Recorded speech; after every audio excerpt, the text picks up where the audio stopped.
Good morning, good evening, knowledge seekers and executors. Welcome to my channel. Today I'm going to talk about the extension of the design patterns, which I talked about in my last video. And extensively, I talked about further patterns and in details what is what and each and everything in detail. So let's go back to the first pattern, service communication pattern. As I told yesterday, the last video which I was talking about service communication pattern, which has mainly used to communicate between two services. That is what it has, and it has various features which has been involved to develop these individual services, and how do we communicate and what communication which has to be make it faster. Communication means like HTTP protocols, like the protocols which will be used to communicate between the services.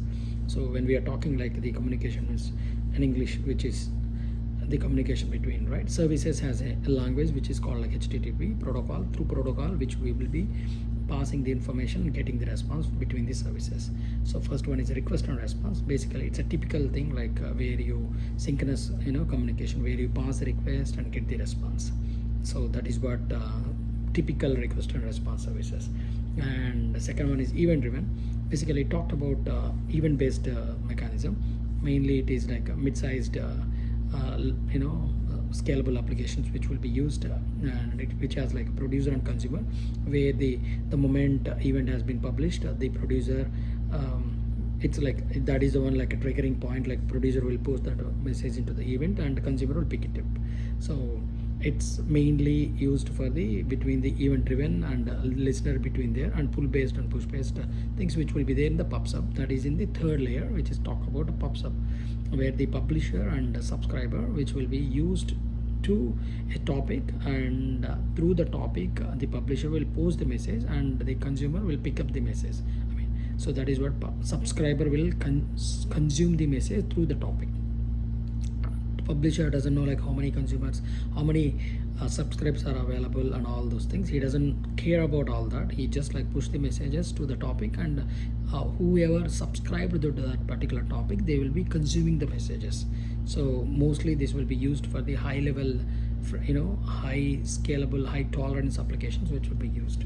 And the fourth one is CQRS, command query responsibility segregation. Basically it is when this pattern is used to separates the read and write queries in the same service. So that is what which has been involved, separate model for reading data and writing the operations using the query. So that is what a command query responsibility segregation will be used.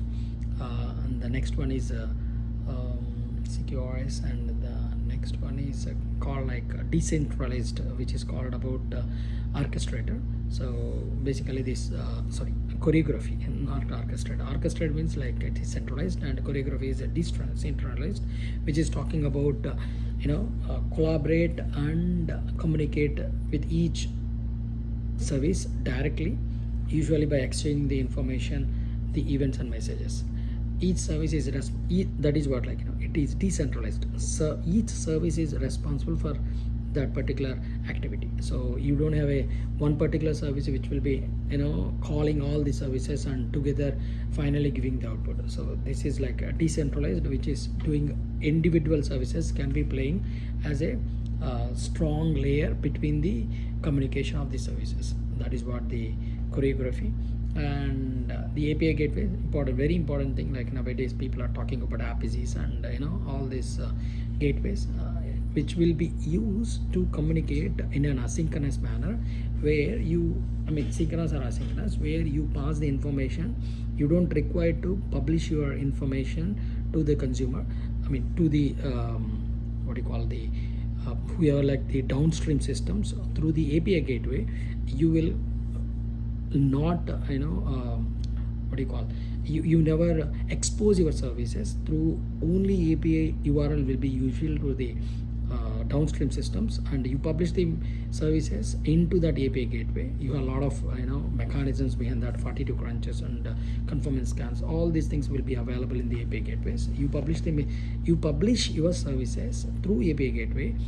So your vanity URL will be safer, and only the API gateway URL will be visible to the downstream systems, which will be easy for them. The last one is service mesh. It is a centralized one, which I talked about, orchestrator. So one particular service which will be handling the entire service to and flow on that. So it's like again is to the choreography pattern. So this is what the service communication pattern, which in my next video I'm going to talk about the other design patterns. Thank you.